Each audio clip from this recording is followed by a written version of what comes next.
It's not just, of course, the LEC side of things. It's also the LCS side of things. It's also the Riot Games in general side of things, because they kind of have quietly murdered their streaming service, which actually was quite important to the promises that they had made to the teams about monetization. So that's very interesting. And then also, you may have seen massive drama on the Activision Blizzard side as they cut, I believe, 60 out of 72 of their full-time employees. On the esports side, a bunch of people from Call of Duty League, CDL, and obviously with Overwatch League shutting down, and the newly announced Saudi-run Overwatch circuit, they're operated by Esports Engine. There was not necessarily a need to employ many of these people full-time any longer. So a bunch of my former colleagues, unfortunately, have been let go from that situation. So I can talk to that as well. So there's a lot to unpack here. Obviously, the LEC news was probably the biggest splash in terms of it kind of getting the most headlines. So I think we should probably start with that. And so to introduce us, I think we should talk to Richard about his article that he did research and had sources for. Yes, I did do research and have sources. It was a strange Incredible. Reaction to this article. Yeah, I know who knew. A strange reaction actually to this piece. First, I just want to say, because after it went live, and I spent all weekend on it, you know, I mean, I reached out to anyone and everyone I could think of. People reached out to me. I'd sort of prepped it by doing a tweet saying, you know, if you're affected by these layoffs, reach out to me. Then, of course, I wrote an article saying I don't give a fuck about the layoffs. You know, it's the duality of man. It's difficult sometimes, you know. But anyway, and so I spent all weekend interviewing a ton of people. These people are all talking independently. They're all corroborating the same things. And, you know, I've always had a rule that's always served me well in my journalism, and that is that, you know, if I think something might be true because like a fantastical source has said it, or I'm hearing it like once, or it feels true, I'm still not going to print it. Like I'm just not. It has to be independently corroborated to get into one of my articles. But anyway, arse Boyle, now of fucking sheep. I mean, I hope I get to work for sheep esports one day and ascend to the fucking the most perfectly named website of all time, by the way. Yeah. You couldn't even parody that. Well, anyway, he's a guy who he had his most fame rewriting an article I wrote about the Danny situation. He basically said I was wrong, and wrote an article framing his piece as the truth behind Richard Lewis's article, what Richard Lewis got wrong. And then he had to correct it 4 or 5 times because he's a fucking moron. And why anyone would think this guy, who is, like, as far as I can tell, just some like reject from like an esports org, who's had like no formal training. I don't know if he's even written for a college paper. He's suddenly trying to present himself as a guy good enough to rewrite all of my work and correct my work. So after I published my piece, he publicly said, there's tons wrong, that's easily verifiable. And also said, guess I'm going to be accused of plagiarizing Richard Lewis again. Then proceeded to plagiarize my article. I mean, you can even tell from the structure, the way the timeline works for them. It's exactly what I printed. It's like, you know, to call it plagiarism is obviously a great, you know, exaggeration, but they've clearly used my article as a framework. And I don't think there's any way, shape or form this kid could have gone first with his article, which you will notice he never does. So anyway, after that happened, there was a French guy, French commentator said like, oh, I've heard from people at the LEC that there's a few details that are wrong in this article. Clearly it's coming from the sheep esports folks. And basically they then wrote their article and it didn't correct anything in mine. It, in fact, reiterated it, and then they got details wrong. Like, as we said before we went live, Duncan said, it's like plagiarizing someone's work and then getting a lower mark in the exam. But anyway, the long and the short of it is, there's been a culture of overwork at LEC for a long time. Everyone's been running around, and they all do multiple jobs. Like, people don't just work on the LEC at LEC, they're working on the EMEA. The observers that they fired were guys that worked on everything. They're global stuff. They worked on a lot of the international events too, so MSI, Worlds, etc. Yeah, MSI, yeah, exactly. So they're doing these global projects. I think maybe even Valorant in some cases. There were some people who were definitely being pulled out of this work pool to go and work on another game. What people were saying to me was there is no way that the global people who made these layoffs could have been aware of how much they were doing, because if they were, they wouldn't have let them go. It's untenable. And so there was this aura of panic around the broadcast. There were discussions on the table about postponing the week, which Riot thought optically would have been so bad. You know, they flew in these staff, which is the bone of contention, I guess. People are saying, no, they didn't fly anybody in. They didn't fly anybody in from America. I don't know how many times I have to see it verified. It's publicly verified. I don't know why Rich on his podcast thought it wasn't true. It's true. They've even confirmed, the people who said it wasn't true initially. I believe Rich just heard it as hearsay. I don't think he knew it to be like a fact. Yeah, which is fine. He's on a podcast. I don't give exactly. I don't give a fuck. You're on a podcast. He wasn't disputing you specifically, though. Yeah, exactly. No, of course not. By the way, there's but, actually a bigger topic I want to ask you about on this, because even though you did write it up, sadly, one thing I've had to learn in the modern day of esports is you sort of have to hold people's hands and lead them through. Like, see, it's almost like a fucking denouement of a murder mystery. Like, it's not, this is how he did it, and then after this scene, he came to here. So one thing I want to ask you was, I think a detail people are missing about this story is that thing about the Project Striker thing, where basically Riot already had this approach where they have a central hub in Ireland or whatever, and then all programming, like what comes in there, and it's like they essentially do production from there and then pipe it back out to the regions or something. Because if you don't understand that part, you're going to be a bit lost in the story. I feel like it wasn't just like there's LEC here, LCS. They have like a centralized thing they do, right? So what they did was they built in Dublin, and you guys can look this up. It's called Project Striker, spelled Stryker,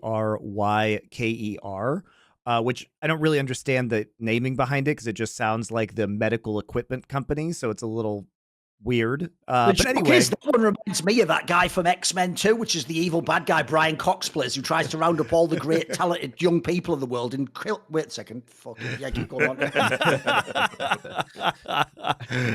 on.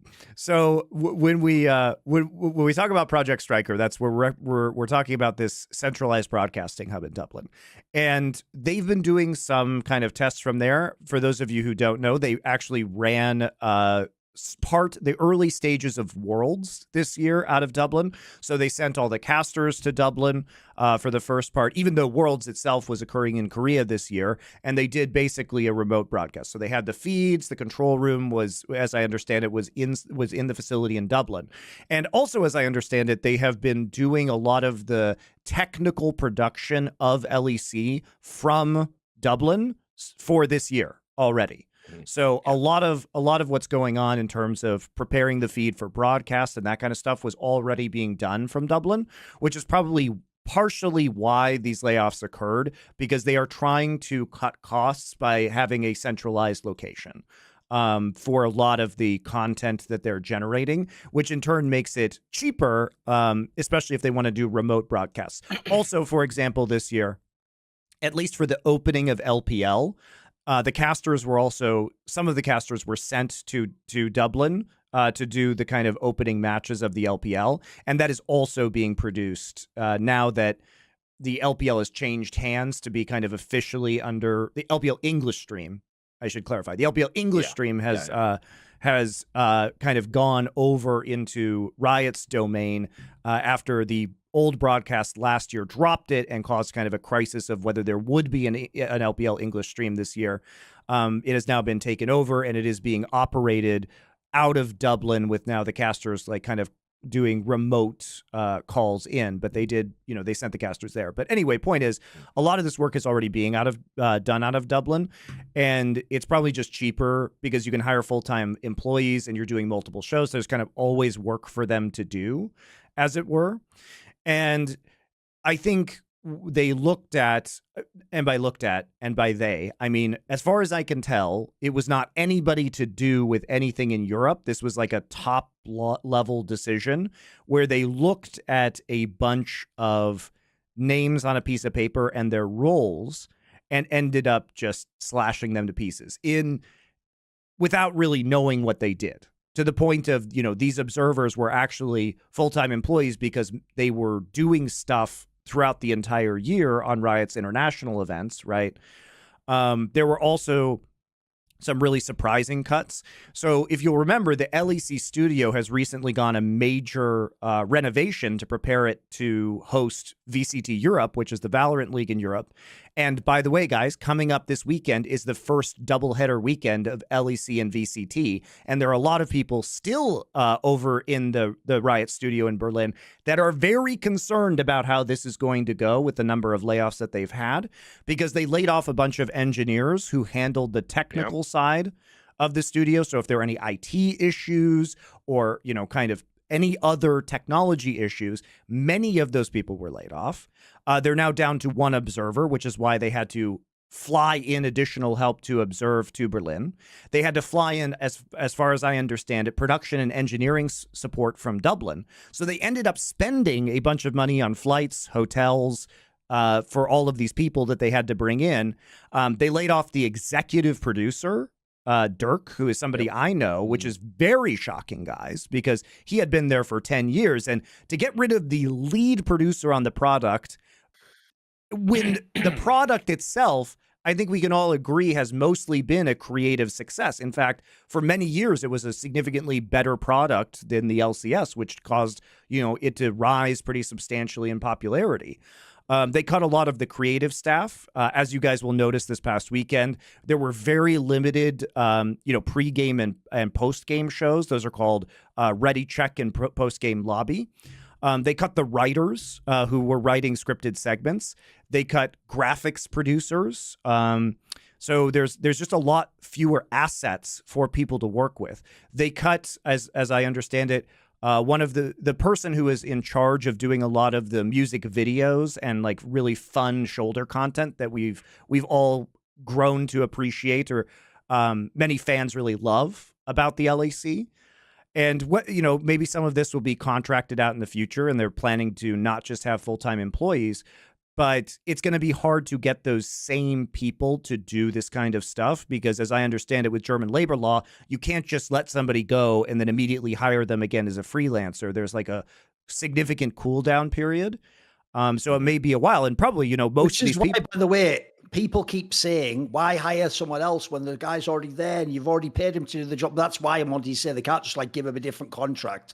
I mean, as far as I can tell, that's even a logical thing. Like, otherwise I'd say, right, you're fired from your normal job, but come back on Monday and as a freelancer with none of the benefits. Like, you can imagine how employers would use that to scam people. So as far as I know, it's actually more complicated, Monte, like you say. Like, they can't just bring the same person back, right? Yeah, and by the way, you know, by the time that cool down period is ended, you know, maybe these people will have full-time jobs, or they won't want to come back as a freelancer. Turns out that can make you pretty bitter. And also, the intent of this is to pay you less money and less benefits. So if you have other options, you know, perhaps you don't come back. And I think a lot of these people have a portfolio from the LEC that is pretty good now. So you would think that perhaps there'd be opportunities for them to kind of go elsewhere. So this is all to say, like, Foxdrop, what were you seeing the list of people? What was your kind of take on who was let go? Because from what I can tell, it was a lot of shock that they would get rid of people that were considered kind of mission critical to the LEC and its continuing function. The big name that stands out, and that's the one that you even touched on, is Dirk. When I was working on the LEC, Dirk he was essentially the big boss, the head honcho. Whenever there was anything worth discussing, anything, I think even my fate was in Dirk's hands, whether or not I was getting hired onto the show. But as far as like the overall kind of direction of the show, how the show was going to go, it all came to Dirk. You know, he was always the big name that just organized it all at the end of the day. You know, like, I know when I was in there, Quickshot was in charge of like getting talent on and stuff like that. And it sounds like he's working multiple jobs there, mate. Well, he back in the day he was, yeah, but he's even he would have to go through Dirk, you know, and it was he was kind of just like the big cheese of everything to do with LEC. So when I saw you post that list, Monty, and saw Dirk's name on there, I was like, what the fuck?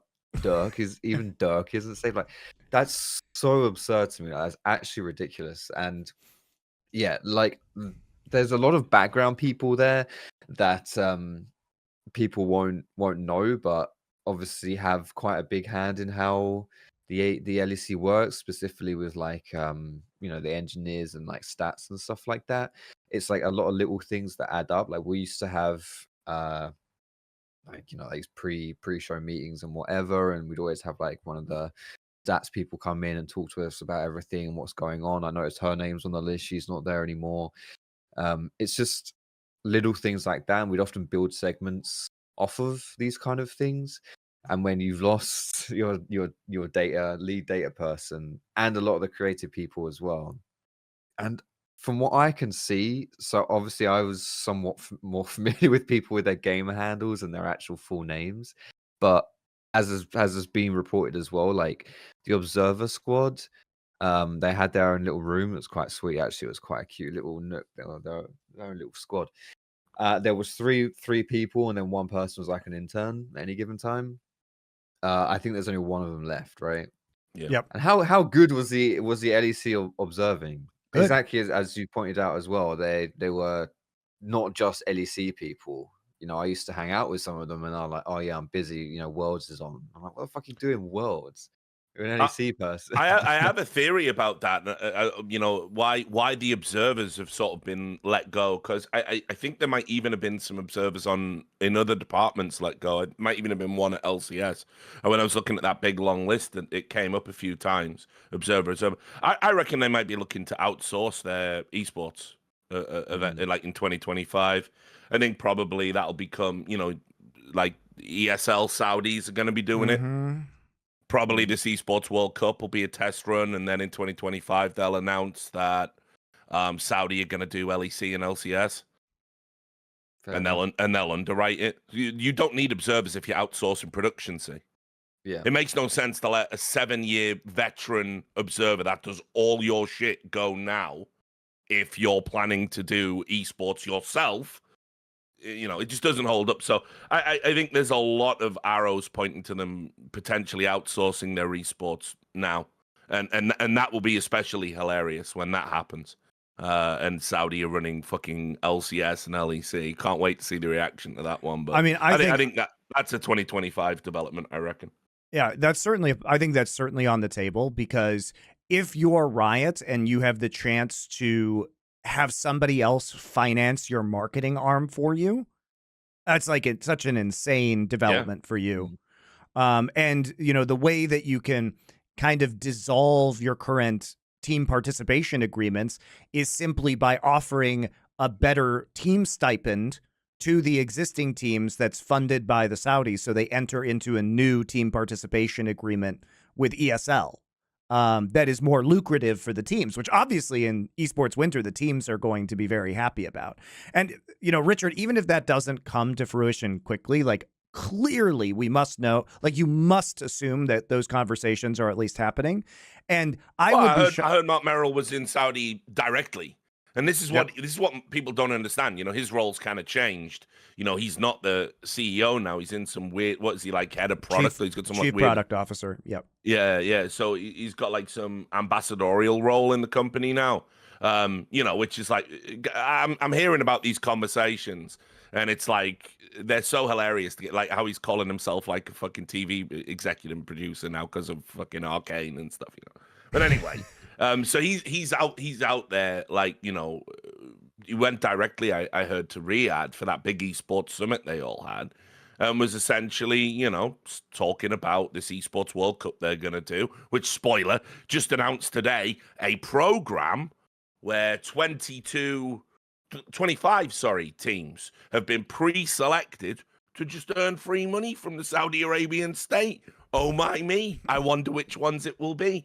And so obviously Riot Games is sort of folding into that now with having a League of Legends Esports World Cup, which is going to be the Saudi run equivalent of MSI. So yeah, obviously he's had the conversation about what if you just ran our whole league. And I'm pretty sure if those conversations occurred, because it would be ESL staff essentially who've done IEM and all this other stuff, I imagine it's a dunk. I imagine, I'd be very surprised if it didn't happen next year. Well, it's also that I think those observers could get rehired very easily to operate the league under its new potential ownership. And even if that doesn't come to fruition quickly, I think what we should anticipate is that MSI will be in the Middle East soon, like within the next couple of years, because they already hosted it in Brazil. And so I think it would be very shocking if there wasn't an MSI in Saudi Arabia within 2025 or 2026. That's what I fully expect to happen.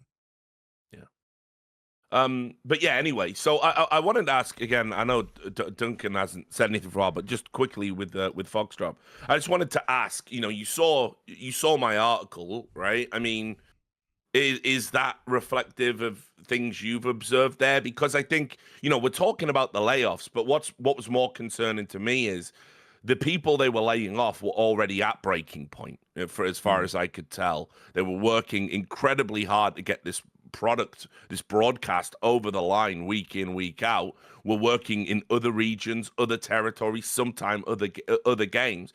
And what I was told by a number of people was that if you don't say yes to the additional work, they factor that into your consideration of your performance bonus, which, of course, you should be judged on the job you're hired to do, not all the extra periphery shit. But I've seen this in corporations quite a lot. It's how they get you. So I wanted to ask you about what when you read the article, did you observe any inconsistencies and inaccuracies or things that weren't true to your experience? No, but I'm gonna be real. Like, my full knowledge of is not as deep as what you have researched and would understand. But from my pure experience, it doesn't seem like anything is kind of inaccurate or unfair to say. I think even if just the spirit of things, like, there certainly is a culture of like certain amount of pressure being involved in the Berlin offices, and like the just being involved in the LEC product as a whole. And I think it is very true, at least when you say there's extra work, which is kind of the expectation that you really have to just do it. Like, you're contracted to do your job, and then you'll get thrown extra stuff and you can't really say no. Yeah. And it hasn't really fostered the most positive working environment, at least from my observations when I was over there. Everyone always seemed to have something to complain about being involved in the esports broadcast. And I am going to commit slight heresy for this show. I've heard good things about Riot Games and working for Riot Games, not on the esports side, but yeah, as a whole. Crucial detail there. Yeah, people who, I generally, I've heard people who just say that Riot's a really nice company to work for, but for me, that was always the stark difference. Is I never heard it from anyone that was out in Berlin. And yeah, the thing that kind of worried me as well about the names, and it's kind of related to what you were saying, is a lot of the names are people that almost there's more to a workforce than just what you provide on paper, right? Yeah. And so these names are people that would almost like the social glue of the esports broadcasting in a certain way, and will certainly be missed. I know at least one of them on the list is long time dating one of the LEC casters. Okay. So yeah, so that's like, you can imagine that's fun really fucking great conversations over drinks. Yeah. Yeah. So it's like, yeah, I just, and from what I have heard, and I mean, this is sort of a positive, but really a net negative. The frustrations of all of this situation, from Berlin's perspective, it wasn't any of their decision, and everyone's pissed off about it, right? I know it's not much to say, and it says a lot about the global state of Riot Games and their esports, but like, yeah, it's very. It was to echo the sentiment of, I believe, of what Monte said earlier. It was just these cuts seem to be made by someone or a group of people that don't really have any idea of what these people provided on the Yeah. broadcast. Or It was even intimated to me as well on a couple of occasions, just talking casually to people, that, you know, if you compare the LEC layoffs to the LCS layoffs, and you look at the volume, it's like, it's the old NA bias. It's like LCS is the league they're promoting, they're pushing. We've hired a really real commissioner. He's totally a commissioner, guys. He's not just a shill. You know, we've hired this dude and then we've turned our fucking broadcast into kids' TV, lowest common denominator bullshit. So it's completely uncomparable to the average sports broadcast. And yeah, everyone gets to keep their jobs on that one. So, you know, not everyone, there were some layoffs, but I mean, it's like, obviously there's always been this idea that the global department is the NA people, it's the Californians. And so as a result, they make decisions company-wide that are very American-centric. And so there was definitely a sentiment creeping into some of the conversations that European employees, people on the LEC broadcast, have been overlooked as to their wider value by people that were really tunneled in on, we just want to rescue LCS, or we've got an NA bias.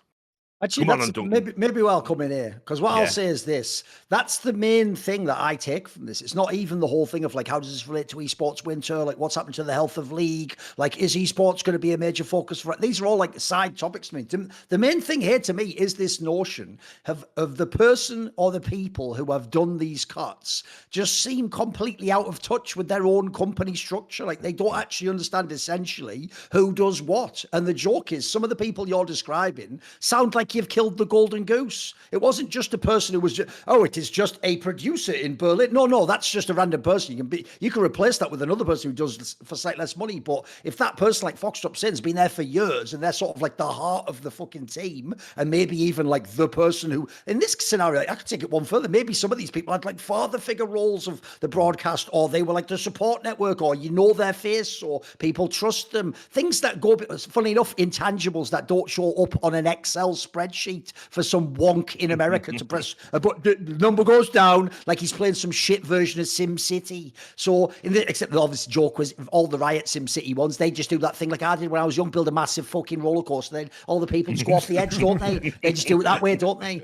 So basically what I would say is this: the reason why it's crazy to me is because, first of all, even at full capacity, League of Legends is actually notorious as a broadcast product for having some of the worst delays routinely of any esport. Like, I'll tell you what, flip the narrative. Make it so that it's Counter-Strike that has delays every tournament, every fucking European event for hours just at the beginning of matches. And then make it so that League didn't have any problems like CSGO and CS2 do nowadays, pretty much, right? Do you imagine people wouldn't say, see, it's proof of Riot's production quality, it's just much better, they've revolutionized esports. Meanwhile, in those amateurish games like CS, they have also... No, but because it's the other way around, we just silently pretend that's not a problem, and then give Riot Publisher of the Year again every fucking year. By the way, the number one game they've published is utterly fucking broken to this day in the year of our Lord 2024, and is still on the original fucking engine. Daughter switched, at this point in time, an entire esports lifetime ago to the new engine. Like, this is actually mental. So they already had that notorious spaghetti code where whoever comes in now and makes things in League really is working with shit apparently from like the end of the 2000s, and some guy who probably doesn't even work at Riot and can't be contacted. So I actually feel sorry for technical staff who work on these games. I imagine it's a very challenging project. So if you think that at max capacity, they already, on LEC, their best Western product, had all these delays and problems and issues in the game and breaks, and by the way, and then you add in the amount of game bug things that have broken things where like an ult doesn't work, or it didn't affect someone, or a tower didn't hit someone. The amount of problems already, the idea you're then going to come in and cut like core technical stuff and broadcast stuff is just like, that already is just like, you are so out of touch. Like, you could only make, like, the joke is the only person who could make a movie to parody fucking Riot's internal structure would have to be the Coen brothers. They are the only people who would be capable of doing it. So already, you're in fucking bad shape. Then the idea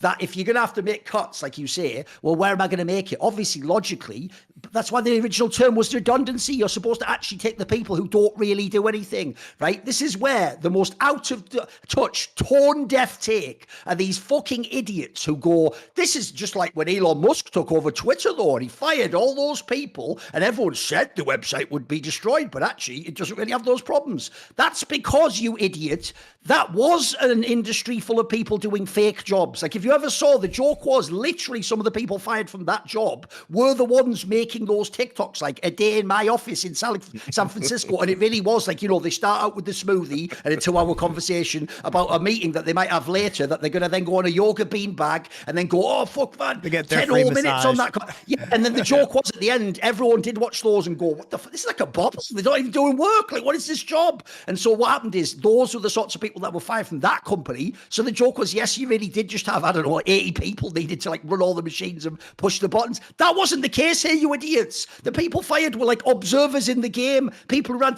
production people who actually are essential to the running of the product. And then there's the other thing that's dirty about this story that I'll loop back in, which goes like this.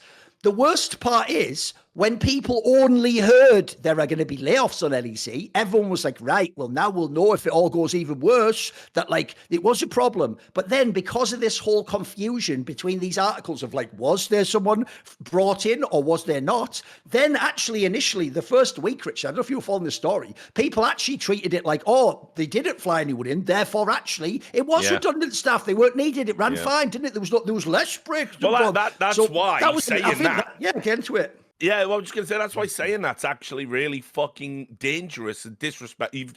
The people that have said that I was wrong and no one was flown in, or that my tweet was wrong because I said I don't know if the LEC can function this weekend, which was true and reflective of the people at LEC who were very concerned. And Riot was must concerned, have agreed with you, which if they is brought in why extra staff. They flew the people in. And guess what, guys? The product still wasn't as good. Like, they didn't have all the things they had before still, and they're not going to have them again. And like, so there's several aspects to this. They temporarily replaced essential people, and they had already outsourced many aspects of technical production to Dublin. So these things are both true. They had to move some of those people from Dublin or from NA to fix the problems that had been created by the layoffs at great expense of hotels. And like, they're going to have to hire some of these people back. So in the long term, they may save money by having people as contractors or something like that. But at the same time, guys, you haven't felt the long-term consequences of this because a lot of the people that were laid off from creative disciplines. So what this is, guys, and let's be very clear about what this is, and LCS suffered these same layoffs. Like, the people responsible for the new HUD, as far as I understand it, have been laid off over at LCS.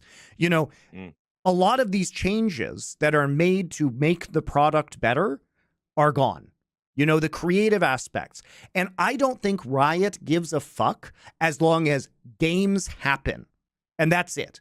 And like, there isn't, the fact is that there isn't going to be a lot of compelling content around the broadcasts anymore, because they have eliminated those positions. All those people who were making the cool extra stuff are gone. And maybe you don't care about that. Maybe you only just care about going to the next game. And that's fine. But I think we can say that those extra bits, while they look like a lot of money if you're just looking at the expenses of it, were very critical to growing the LEC into the popular product that it is today.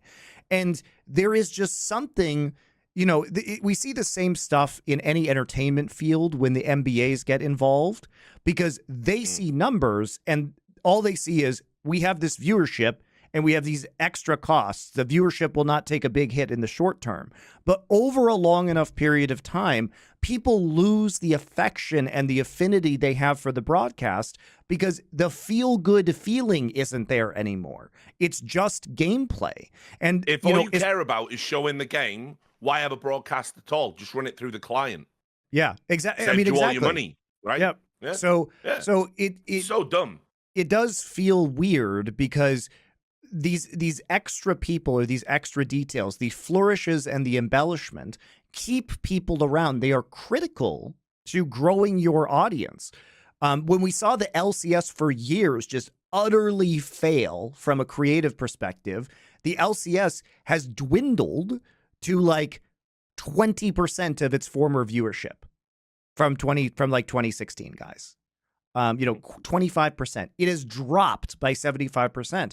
And a lot of, we'll talk about many reasons that could have been lack of competitive success. But at the same time, lack of competitive success isn't stopping CBLOL, the Brazilian league, from now getting higher viewership than LCS. And a lot of that is because the product of CBLOL was done a lot better over the last few years, and it was attractive to Brazilian viewers. So I'm not saying that that's the only factor with the decline in LCS, but it certainly is a part of it. And I think it's an undeniable part of it, because let's say you stop playing the game. Well, if there's nothing like no compelling narratives or fun stuff on the broadcast to keep you around, why are you still watching it? It just, you have an infinite world of entertainment out there to pick from these days. And so why give a shit about a product that isn't even trying to, isn't actively competing for your attention?